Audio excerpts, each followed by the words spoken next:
રાજપીપળાના આરબ ટેકરા પાસે આવેલી પાણીની ટાંકી પર કેટલાક ખુલ્લા જીવંત વાયરો નીચે પડેલા હોય ત્યાં આજે સવારે સ્પાર્ક બાદ આગની ઘટના બનતા સ્થાનિકોના જીવ તાળવે ચોંટ્યા હતા। જેમાં મળતી વિગતો અનુસાર આરબ ટેકરા પર આવેલી પાલિકાની પાણીની ટાંકી પાસે ચાલુ કરંટયુક્ત ખુલ્લા વાયરો ઘણા સમયથી પડી રહ્યા છે।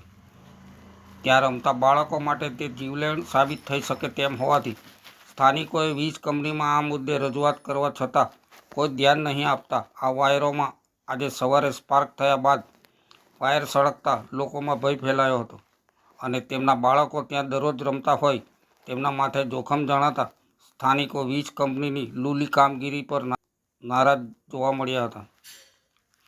સ્થાનિકોના જણાવ્યા મુજબ અમે વીજ કંપનીમાં આ માટે રજૂઆત કરી હોવા છતાં અહીંયા કોઈ જ કામગીરી કરવામાં આવી નથી અને હજુ કરંટ યુક્ત વાયરો ખુલ્લા જ નીચે પડી રહ્યા હોવાથી જોખમી હોય ગંભીર બાબતે ફરિયાદ કરવા છતાં વીજ કંપનીના અધિકારીઓ કેમ ધ્યાન નથી આપતા? શું કોઈ મોટી દુર્ઘટના બન્યા બાદ જ વીજ કંપની જાગશે?